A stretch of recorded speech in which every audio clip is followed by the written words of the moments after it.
Hey friends, I am enjoying kind of a mellow afternoon. We're all taking a little quiet time before the recital tonight that I'm accompanying and that Annalise is playing on. She has a violin-tastic day today because we got up and she had a group class with her teacher, and then we had her regular group class, which meets after that. And then there was a recital with the group class people that she was dying to play on. I hadn't signed her up because I thought maybe that would be crazy to do that much in one day, but she wanted to play, so we signed up and we played. And so we're taking a minute to kind of pause, but I've had partly this, the showing up this morning, going to the classes this morning, and then seeing just how excited she is to do this, to be on stage, to get out there and play, has, it warms my heart. On one level, it really just warms my heart to see her have such a passion, such a drive, such a love of playing music for people. And it also relieves me because every once in a while I feel like, as the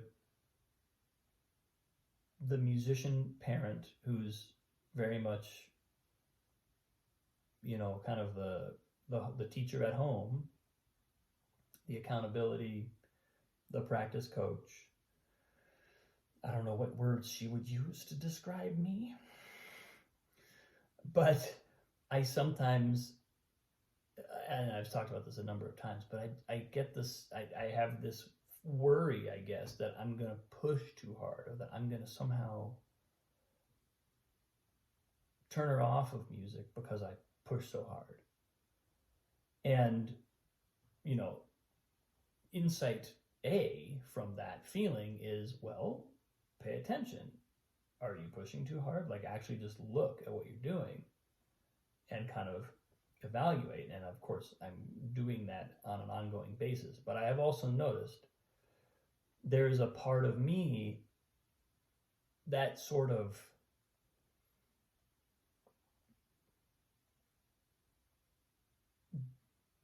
that does go into a somewhat compulsive mode when we're practicing. It takes a great deal of poise for me to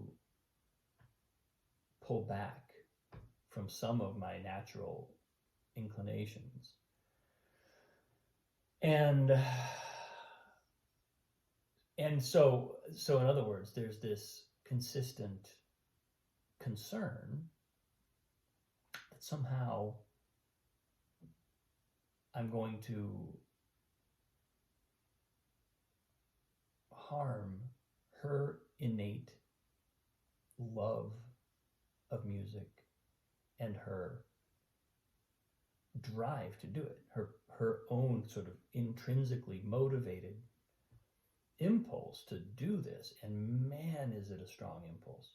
She was upset because one of her classes played a piece as a group, and she hadn't attended that class because we didn't make her attend 4 classes in a row this morning. We gave her the option, and she smartly said, no, I think I want to go have lunch, rather than doing my book 1 class. But the book 1 class played, and she was just dying to go up there with them. She really was upset and disappointed that she couldn't also play that song, because she already was doing another song on the recital. So it was just kind of amazing to see. And I am reminded in this, every once in a while, I'm reminded of, I am now, having done the practice that I've done and really feeling kind of like ready to play with these young students, and I feel really excited to go do this concert tonight.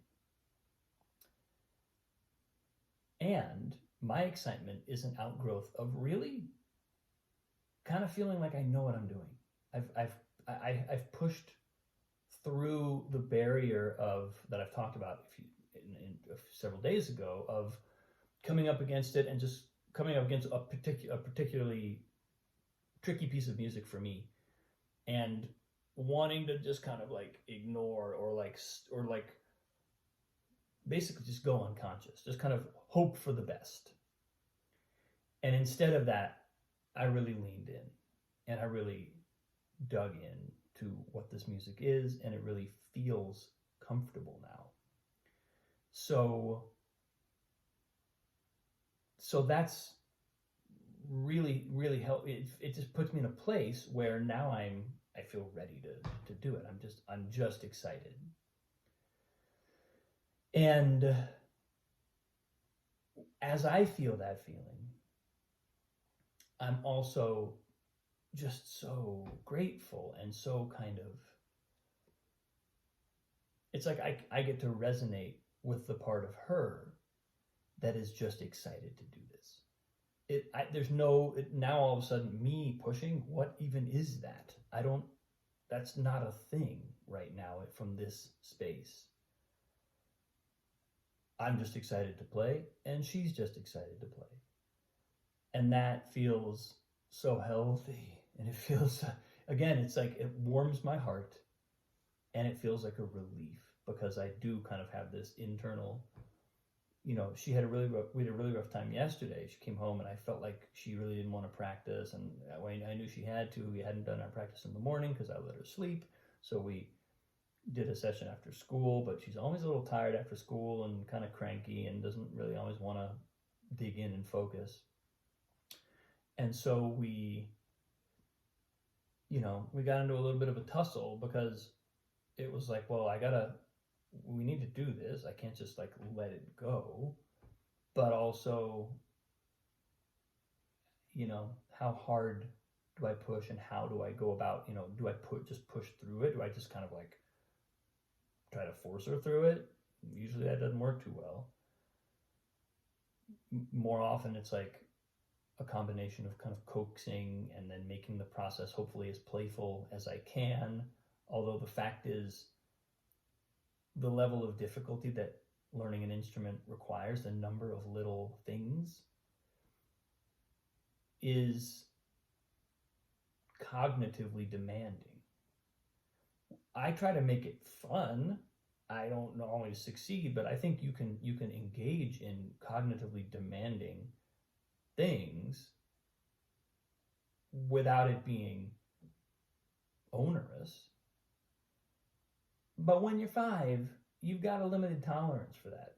And if you have an adult continually making you do them again and again and again, these difficult things, and pointing out places where you keep making the same mistake or whatever it is, I can see how that would get kind of boring. Is her word, boring. So anyway, arriving today and feeling her just like I'm here, I want to do this, just diving in and just wanting to step up, wanting to perform, totally her motivation. I mean, like, no pressure from me, nothing from her mom. This is just her, what she wants to do. And having that align with where I am today about the same event that we get to perform on together, it feels special.